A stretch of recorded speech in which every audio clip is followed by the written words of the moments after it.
तो guys this is Nitya and you are connected with जॉवर्स with Nitya. So आज हमारा है पार्ट 3 जो कि लास्ट पार्ट होने वाला है चैप्टर 2 क्लास 11 ज्योग्राफी का structure and physiography of India का। ओके ये आपको मैं ही दिख रहा हूँ ठीक है। चलो सड़क का सांड नहीं बनना, रेस का घोड़ा बनना है हमें। हम कहाँ तक पहुँचे थे? हमने पेनिनसुलर प्लेट्यू देख लिया था बट पेनिनसुलर प्लेट्यू के पार्ट्स बाकी थे लाइक। हाँ यहाँ तक हम पहुंचे थे और हमें आज यहाँ से पढ़ना है। First of all discuss about Deccan plateau, central highland and north eastern plateau. तो जो हमारा पेनिनसुलर प्लेट्यू है वो 3 पार्ट्स में डिवाइडेड है, Deccan plateau, central highland, north eastern plateau. ठीक है, अब कैसा कैसा है वो रीजन में बता देता हूँ आपको। ठीक है, सो आपको देखो, सबसे पहले डेक्कन प्लेट्यू हमारा ये आएगा, ये हमारा सेंट्रल हाईलैंड है और ये हमारा नॉर्थ ईस्टर्न प्लेट्यू है। ठीक है, डेक्कन प्लेट्यू की लोकेशन पता चल गई, central highland and north eastern plateau.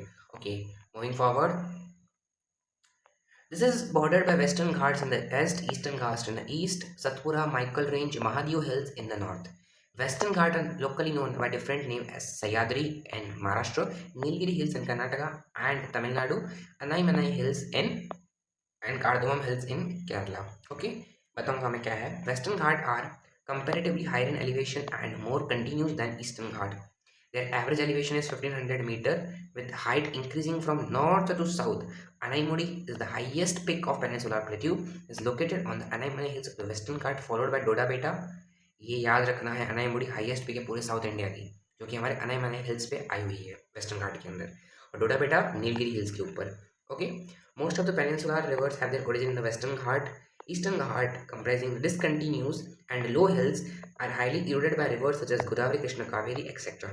Some of the important ranges include Javadi, Palkonda, Nallamala, Mahendragiri. The eastern and western Ghats meet each other at Nilgiri Hills. देखो अभी जो मैंने ये पढ़ा है आपने पूरा, ये डेक्कन प्लेट्यू का, यहाँ का, यहाँ का, यहाँ से मोस्ट ऑफ द क्वेश्चंस आते हैं। मार्क माय वर्ड्स, बहुत ज़्यादा क्वेश्चंस आते हैं in boards, in UPSC and other exams, state पीसीएसबी, बहुत ज़्यादा क्वेश्चंस आते हैं यहाँ से। वेस्टर्न घाट ईस्टर्न घाट के बीच में डिफरेंस बताओ। उसके बाद जो रेंजेस के बारे में पूछा है वो कहाँ कहाँ आई हुई लोकेशन। यूपीएससी ने एक बार माइकल रेंज के बारे में पूछा था, कहाँ पे आई हुई है, और लोकेशन दिया था नीलगिरी हिल्स।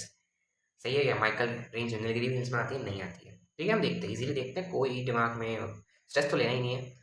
अगर आप नित्य के साथ पढ़ रहे हो तो आपको स्ट्रेस नहीं लेना। देखो सिंपल है, वेस्टर्न घाट दिख रहा है आपको, ये ईस्टर्न घाट दिख रहा है। ओके, नो डाउट यहाँ तक क्लियर है। बीच में डेक्कन प्लेट्यू है, सो ये वेस्ट में वेस्टर्न घाट से सराउंडेड है, ईस्ट में ईस्टर्न घाट से सराउंडेड है।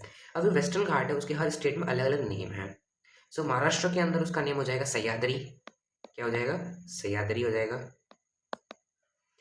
फिर ध्यान से सुना मेरी बात को, कर्नाटका के अंदर इसका नेम हो जाएगा, क्या हो जाएगा इसका नेम? लिखा हुआ था ना, याद नहीं है? ये देखो बताता हूँ मैं आपको।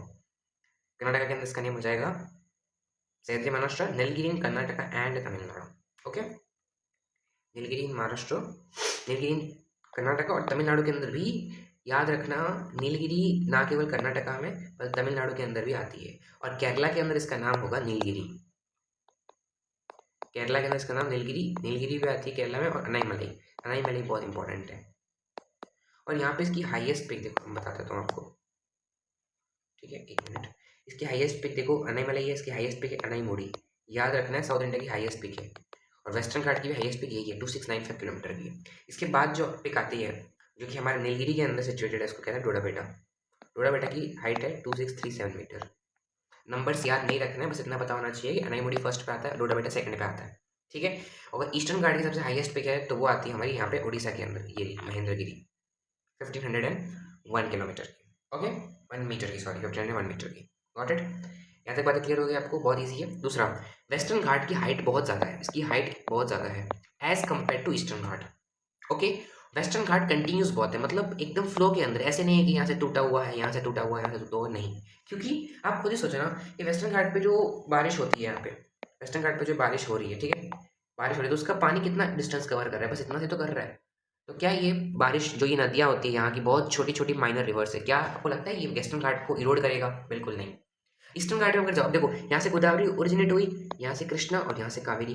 अब ईस्टर्न घाट की हाइट भी कम है सबसे पहले। दूसरा, ये डिसकंटिन्यूस है, मतलब बीच में गैप काफ़ी है। क्यों गैप है? क्योंकि जो रिवर्स आ रही है हज़ारों सालों से बह रही है, तो ये पहाड़ों को काट रही है। क्योंकि देखो बड़ी रिवर्स है, पानी कंटिन्यूस फ्लो करता है, तो कहीं ना कहीं पहाड़ों को काट रही है, तो काफ़ी ज़्यादा डिसकंटिन्यूस है ये ईस्टर्न घाट। इसकी हाइट भी कम है। और वेस्टर्न घाट की हाइट नॉर्थ से लेके साउथ तक कम होती है, ये भी याद रखना। क्योंकि अगेन देखो, आपको देख लो ना, अनाईमुड़ी साउथ के अंदर है, हाईएस्ट पिक होगी, बस इतना याद रखना, साउथ में हाईएस्ट पिक अनाईमुड़ी है, तो वेस्टर्न घाट की हाईएस्ट जो लेंथ है वो हाइट है जो कि हमारे साउथ में ज़्यादा होगी। बस इतना सही टॉपिक था, उस पूरे में इतना ही दे रखा था, ज़्यादा टेंशन नहीं लेना, ठीक है। चलो स्ट्रेट फॉरवर्ड। और ये भी कुछ रेंजेस है, जावड़ी, पालकोंडा, नल्लमला, महेंद्रगिरी। अब आता है central Highlands. They are bounded by to the west by the Aravalli. Satpura range is formed as a series of scrapped plateaus on the south. Elevation 600 से 900 metre above mean sea level. This forms the northernmost boundary of the Deccan Plateau. ठीक है, it is a classic example of relict mountain which are highly denuded and form discontinuous ranges. The extension of the peninsula plateau can be seen as far as Jaisalmer in the west, where it can be covered by longitudinal sand ridges and crescent-shaped sand dunes called barkhans. The region has undergone metamorphic process in its geological history, which can be incorporated by the presence of metamorphic rocks such as marble, slate, gneiss, and etc. etc. Ignore this statement. ठीक है, समझते हैं क्या बोल रहे हैं ये। अब जो सेंट्रल हाइलैंड्स का पोर्शन मैं बता देता हूँ मैप के अंदर, जो कि मेनली ये वाला है बीच का, ठीक है। अरावली से सराउंडेड है, और थोड़ा बहुत इसका पोर्शन आपको जैसलमेर तक देखने को मिलेगा, बहुत छोटा, in the form of sand dunes. Sand dunes होते हैं ना, उसके फॉर्म के अंदर ओनली, ठीक है। अब देखो, ये जो इसके अंदर है ना, जो सेंट्रल हाइलैंड्स, जो कि सेंट्रल हाइलैंड्स का मतलब क्या होता है, इंडिया के सेंटर में हाइलैंड्स, हाइलैंड्स मतलब ऊंचा उठा हुआ हिस्सा, अप्रेज्ड पोर्शन, ठीक है। तो यहाँ पे देखो इतने सारे आपको रेंजेस मिल जाएगी, Maikal range, Kaimur hills, Bundelkhand plateau, Baghelkhand plateau, Ramgarh hills, फिर आता है आपका विंध्यान रेंज, फिर आपका मालवा प्लेट्यू।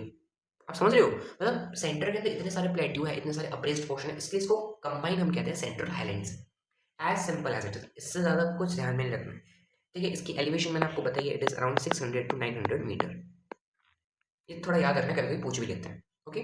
सो इतना ही ईजी है, don't try to make it complicate. Again बता रहा हूँ, चीज़ें काफ़ी आसान है, समझ में आ गया, इतना ही था ये। अब आगे देखो, मैंने आपको बता दिया जनरल एलिवेशन रेंजेस का क्या है, 700 से 1000 मीटर। स्लोप टुवर्ड नॉर्थ, हाँ, it is sloped toward north and northeastern direction. Most of the tributaries of river Yamuna have their origin in the Vindhyan and Kaimur ranges. Banas is the only significant tributary of the river Chambal that originate from the Aravali in the west. And eastern extension of the central highland is formed by Rajmahal Hills to the south of which lies a large reserve of mineral reserve in Chotanagpur Plateau. अभी क्या कह रहे हैं मैं बता देता हूँ, ध्यान से सुनना मेरी बात को, बहुत बहुत बहुत बहुत इंपॉर्टेंट है, ये समझना बहुत ज़रूरी है आपके लिए। देखो, विंध्यन रेंज है ये, जो कि मध्य प्रदेश को डाइसेक्ट करता है 2 पार्ट्स के अंदर, और फिर थोड़ा सा आपको आगे कैमूर रेंज मिलेगी, जो कि बिहार तक है, बिहार तक, ठीक है। यूपी के सोनभद्र डिस्ट्रिक्ट में भी जाता है, ओके। इतना याद नहीं रखना है, समझना ध्यान से। अब देखो, नोटिस करना, यमुना रिवर यहाँ से आ रही है, यमुना की जो ट्रिब्यूटरीज है वो विंध्यन से निकल रही है, हाईलैंड्स देख रहे हो, चंबल, सिंध, बेतवा, केन, ओके। और चंबल की ओनली वेस्टर्न ट्रिब्यूटरी है जो कि अरावली रिवर से निकलती है, चंबल की सारी ट्रिब्यूटरी यहाँ से आती है, आपको पता होगा तो, okay. Banas is the only river जो कि यहाँ से चंबल का जो वेस्टवर्ड, आपकी जो वेस्टवर्ड ट्रिब्यूटरी है वो चंबल की है, जो कि अरावली रेंज से फ्लो होती है। इतना सा बात गया है। ईस्ट में मैंने आपको बता दिया, राजमहल हिल्स यहाँ पे आया हुआ है, जिसके नीचे छोटा नागपुर प्लेटो इंडिया का मिनरल हाउस, ठीक है। I hope clear, everything is clear, मैं अच्छे से समझा पा रहा हूँ आपको, और आप समझ भी पा रहे हो, ये कुछ पॉइंट नहीं रहा है, ठीक है। Now come north eastern plateau, बताइए आपको। It is believed that due to the force exerted by the northeastern movement of the Indian plate at the time of Himalayan, a huge fault was created between the Rajmahal Hills and Meghalaya Plateau. Later, the depression got filled up by the deposition activity of the numerous rivers. Today, the Meghalaya and Karbi Anglo Plateau stands detached from the main peninsular block. The Meghalaya Plateau is further subdivided into 3 Garo, Khasi, Jaintia hills, named after the tribal groups inhabiting this region. An extension of this also seen in the Karbi Anglong hills of Assam. Similar to Chotanagpur Plateau, the Meghalaya Plateau is also rich in mineral resources like coal, iron, sillimanite, limestone, and uranium. ठीक है, this area receives maximum rainfall from southwest winds. As a result, the Meghalaya plateau has a highly eroded surface. Cherrapunji displays a bare rocky surface devoid of any permanent vegetation cover. बहुत प्यारा है, मैं आपको अच्छे से समझाता हूँ, बहुत इंपॉर्टेंट भी है समझना इसके बारे में, ठीक है, ध्यान से समझना। और अगेन वही है, समझ में आ जाएगा, कोई डाउट नहीं रहेगा आपको यहाँ पे। लेट्स गेट बैक टू गारो खासी। देखो, सिंपल इसने बोला है कि कुछ इंडियन प्लेट की जब मूवमेंट हो रही थी ऐसे, तब ये जो बीच में आ गया था फॉल्ट, जिसका नाम मैंने आपको ऑलरेडी बताया था, मालदा। मालदा फॉल्ट आपको सबको पता ही है क्या है, ठीक है। अब जो रिवर्स है, ब्रह्मपुत्र आई, गंगा आई, इसने इस डिप्रेशन को फिलअप किया, ठीक है। इसकी वजह से क्या हुआ ना, जो थोड़ा प्लेट्यू रीजन है वो यहाँ पे रह गया। अब यहाँ की जो हिल्स है उसका नाम क्या है, देखो प्लेट्यू है पूरा मेघालय, इसको डिवाइड किया गया 3 पार्ट्स में, गारो, खासी, जयंतिया, ठीक है। याद रखना है आपको, वेस्ट टू ईस्ट याद रखना। और थोड़ा इसका पार्ट असम के अंदर भी कार्बी एंग्लोंग करके रीजन में आ गया है, ओके। सो सिंपल, इसने इतना ही बात कही, इससे ज़्यादा बात नहीं की। इसने एक बात कही है कि जो साउथ वेस्ट मानसून होता है, हम आगे मानसून वाले चैप्टर में पढ़ेंगे, साउथ वेस्ट मानसून हिट करता है इस रीजन को और बहुत ज़्यादा रेनफॉल काफ़ी ज़्यादा होती है यहाँ पे। यहाँ पे जो रेनफॉल है that is very much high. और रेनफॉल होने की वजह से क्या होगा, आपको उसको पता है, सॉइल इरोजन होगा। और सॉइल इरोजन से क्या होगा, क्या जहाँ पे सॉइल इरोड हुई होती है वहाँ पे कोई वेजिटेशन हो पाता है, वहाँ पे कोई पेड़ पौधे उग पाते हैं, नहीं उग पाते। जो चिरापुंजी है, जहाँ पे वर्ल्ड में सबसे हाईएस्ट रेनफॉल होती है, वहाँ पे वेजिटेशन कवर बिल्कुल नहीं है, ओके। समझ में आ गया। So this is a basic content जो कि मुझे आपको बताना था इसके अंदर। होप सो समझ गए होंगे। Let's get back to the region. Okay clear. अब आता है इंडियन डेजर्ट वाला। अब डेजर्ट में तो बताऊंगा आपको, क्या ही बताऊँ, आपको खुद को इतना पता है। नॉर्थ वेस्ट अरावली के ग्रेट इंडियन डेजर्ट है, एंडुलेटिंग टोपोग्राफी, लॉन्गिट्यूडनल ड्यून्स, रेत के टीले बने हुए जिसको हम बरखान्स कहते हैं, लो रेनफॉल बिलो 155, याद नहीं रखना है numbers, and it is arid climate, vegetation cover of course, desert में कौन से बड़े बड़े पेड़ पौधे, एग्रीकल्चर देख लोगे। सो एरिड क्लाइमेट है, बहुत ही सूक्ष्मता है। It is because of this characteristic, मरुस्थली भी कहते हैं इसको, है ना, मरुस्थली भी बताया आपको। It is believe that during the Mesozoic era this region was under the sea. This can be corroborated by the evidence available at the wood fossils park at Akal and marine deposit around the Brahmasar near Jaisalmer। याद नहीं रखना ये word deposit वाला, word फोशल्स वाला। Though the underlying rock structure of the desert is an extension of the peninsula plateau, yet due to extreme arid condition, its surface features has been carved by physical weathering and wind action. Some of the well-pronounced desert land features present mushroom rocks, shifting dunes, oases, mostly in southern part. On the basis of its orientation, the desert can be divided into 2 parts. यहाँ ये हम बाद में देखेंगे portion, उससे पहले ऊपर वाला पोर्शन देख लेते हैं, इसने क्या क्या बात करी है, ठीक है। बता देता हूँ मैं आपको, कोई टेंशन नहीं लेना है। ये इंडिया का डेजर्ट में ये पोर्शन आ जाता है अरावली के इस साइड के अंदर, ठीक है, सिंपल है। अब डेजर्ट के अंदर आपको पता है वेजिटेशन कवर कम होगा, एरिड क्लाइमेट होगा डेफिनेटली, वेजिटेशन कम होगा, एरिड क्लाइमेट होगा डेफिनेटली, इतना वहाँ पे ज़्यादा लोग भी नहीं रहते होंगे, पशु पक्षी भी नहीं होंगे वहाँ पे इतने, ठीक है। अब यहाँ पे जो सबसे बड़ा वेदरिंग एजेंट है वो है विंड। यहाँ पे हवा सबसे ज़्यादा है जो कि वेदर करती है, वेदर का मतलब पिल ऑफ करना, चीज़ों को तोड़ना, ठीक है। सो विंड है, विंड से कुछ लैंडफॉर्म्स बनते हैं जो कि उसमें दे रखे थे, जैसे कि हमारा जैसे कि इस टाइप के मशरूम रॉक्स। और जैसे विंड के छोटे छोटे पार्टिकल्स होते हैं वो इसको हिट करते हैं, नीचे वाले पोर्शन को हिट करते हैं, ऊपर तो उड़ नहीं पाते। जो नीचे वाला पोर्शन रहता है वो इरोड हो जाता है और ऊपर वाला पोर्शन ऐसे पेडेस्ट्रियल शेप में रह जाता है। सो इस तरीके से अंदर हमारा डेजर्ट में, जैसे कि मैंने आपको बताया, मशरूम रॉक्स होते हैं, शिफ्टिंग ड्यून्स होते हैं, मतलब आज रेत के टीले यहाँ पे है, कल को उड़ के हवा से यहाँ यहाँ चले गए, कुछ कुछ पता नहीं होता डेजर्ट के अंदर। तीसरा ओआसिस। ओआसिस कैसी जगह होती है, आपने मूवीज में देखा होगा, लाइक पूरा डेजर्ट है और किसी एक जगह पे थोड़ा सा है ना से मतलब डिप्रेशन है, पानी भरा हुआ है ना, पेड़ यहाँ पे लगा हुआ है, उसके नीचे इंसान बैठ के खजूर खा रहा है ना।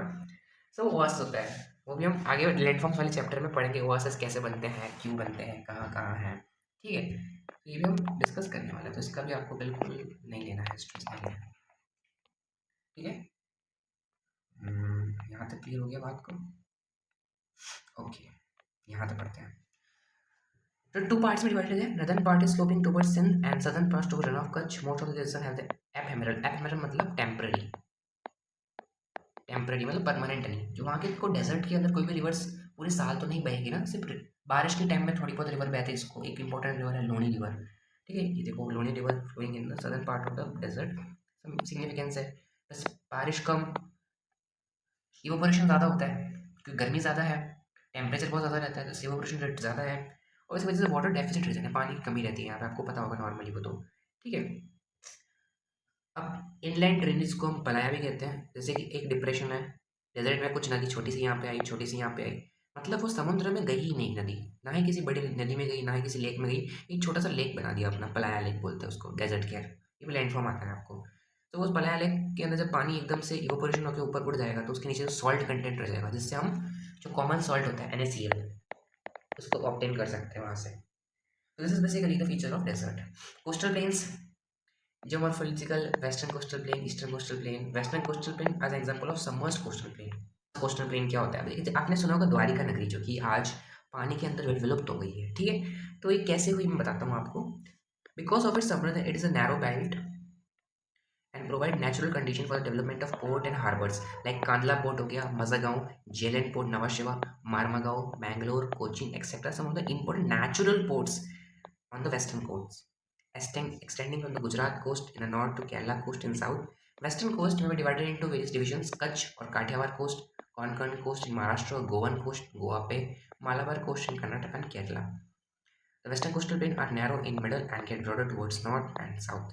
The river flowing towards this coastal plain do not form any delta. सवाल बन गया. The Malabar coast has got certain distinguishing features in the form of canals, backwaters, which are used for fishing, inland navigation, and also due to its special attraction for tourists. यहाँ पे एक narrow trophy वाली boat race होती है केरला के अंदर. As compared to western coastal plain, the eastern coastal plain is broader and is example of emergent coast.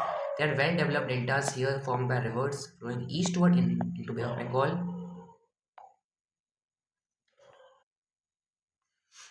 Okay, तो जैसे कि मैं आपको बताऊं कि कैसे सबमर्जेंट और एमरजेंट कोस्ट के एग्जांपल्स हैं, ठीक है? तो ये हमारा इंडिया है, ईस्टर्न प्लेन हो गया, वेस्टर्न कोस्टल प्लेन हो गया. ईस्टर्न कोस्टल प्लेन सबमर्जेंट है, मतलब मैंने एक बार बताया था आपको कि यहाँ पे वेस्टर्न घाट्स अभी भी है, उस टाइम भी थे. उसमें क्या हो गया, थोड़ा सा वेस्टर्न घाट है ना अंदर मतलब गिर गया था टूट के बीच में, जब इंडियन ग्लेशियर प्लेट से कोलाइड हो गई थी. तो थोड़ा सा है ना, क्या हो रहा है, थोड़ा सा है ना यहाँ पे ये सबमर्ज्ड हो गया था सी के नीचे, ठीक है? इसकी वजह से जो ईस्टर्न प्लेन है आपका मेनली, इसमें क्या हुआ, डेल्टाज आई, रिवर्स आई, डेल्टाज बनाए, डेल्टाज से जो इसका कॉन्टिनेंटल शेल्फ है जो कि हम आगे देखेंगे वो एक्सटेंड हो गया, और जिसकी वजह से यहाँ पे ज़्यादा से ज़्यादा पोर्ट्स नहीं है, हार्बर्स और पोर्ट्स का डेवलपमेंट यहाँ पे नहीं हो पाता है. Got it? तो ये बेसिकली डिफरेंस है इन दोनों के बीच के अंदर. लास्ट टॉपिक हमारा आइसलैंड्स, ठीक है? इंडिया में आपको पता है बे ऑफ बंगाल है अरेबियन सी के अंदर, बे ऑफ बंगाल में, बे ऑफ बंगाल के अंदर इतने आइलैंड मिल जाएंगे, याद नहीं रखना है ये, लैटिट्यूड लॉन्गिट्यूड. सबसे पहला तो आपको टू प्रिंसिपल ग्रुप्स मिलेंगे बे ऑफ बंगाल में, Ritchie's archipelago and labyrinth island, ठीक है? दो पार्ट्स में डिवाइड है, Andaman north, Nicobar south, separated by 10 degree channel, most important question, ठीक है? और ऐसे कहा जाता है कि बहुत सारे माउंटेन्स थे जो कि पानी के अंदर समय के साथ साथ चले गए थे, ठीक है? इंडिया का ओनली एक्टिव वॉल्केनो आइलैंड है बैरन आइलैंड, जो कि आपको नॉर्थ अंडमान में दिख जाएगा, ठीक है? समझ गए? उसके बाद आता है कि जो आइलैंड है अरेबियन सी के अंदर वो लक्षद्वीप और मिनिकॉय है. ये डिटेल्स नहीं याद रखनी, इतना याद रखना केरला के कोस्ट से बहुत पास पड़ता है. केरला का कोस्ट का नेम है मालाबार कोस्ट, ठीक है? और कोरल डिपोजिट, कोरल डिपोजिट है. देखो कोरल्स एक टाइप की आपको जूजेंथले करके एल्गी होती है, ठीक है? कोरल्स के बारे में थोड़ा पढ़ के आना, गूगल पे चैटजीपीटी करना कोरल्स क्या होता है, आपको समझ में आ जाएगा. इसमें सबसे बड़ा आइलैंड कौन सा, मिनिकॉय आइलैंड है, ठीक है? बाकी जो इतनी इन्फॉर्मेशन याद रखनी है, डिग्री चैनल याद नहीं रखना यहाँ पे अमीनी आइलैंड है और नीचे साउथ में कैनानोर आइलैंड है. कार्डोमम नहीं है, कैनानोर है ये, ठीक है? बाकी ये याद नहीं रखना है, नॉर्मल है चीज़ें, ओके? बाकी कोरल डिपॉजिट है, आपको पता होना चाहिए. कौन सा कोरल डिपॉजिट, अंडमान नहीं, लक्षद्वीप वाला कोरल डिपॉजिट है. सो उसके साथ साथ हम चैप्टर के एंड पे आ गए हैं. चैप्टर काफ़ी बड़ा था बट हमने कर लिया. क्वेश्चन देख लेते हैं. कौन सी वर्ड सेपरेट करती है अंडमान निकोबार को, आपका होमवर्क है. कौन सी हिल रेंज के ऊपर डोडा बेटा पिकाई हुई है, ये भी आपका होमवर्क है, ठीक है? बाकी क्यों वेस्टर्न कोस्टल प्लेन में डेल्टा नहीं है, आंसर करना है आपको. इंडिया में कोल्ड डेजर्ट कहाँ पे मिलता है, कोल्ड डेजर्ट में बता दो आपको, मैंने बताया नहीं, लद्दाख के अंदर. हॉट डेजर्ट पूछे तो राजस्थान में, ठीक है? और रेंजेस वहाँ पे लद्दाख के अंदर, आपको पता है, मैंने पढ़ाया मैंने, ओके? फर्स्ट क्वेश्चन को रिलेट कर दो. फिर आपको अरेबियन सी और बे ऑफ बंगाल के बीच में कंपेरिजन करना है आइलैंड ग्रुप्स के अंदर, ठीक है? रिवर वैली के अंदर कौन कौन से आपको जियोमॉर्फोलॉजिकल फीचर्स मिलेंगे, मैंने बताया था आपको. लाइक आपको गॉर्ज मिल जाएगा, आपको मिएंडर्स मिल जाएंगे, आपको ऑक्सबो लेक्स मिल जाएंगे,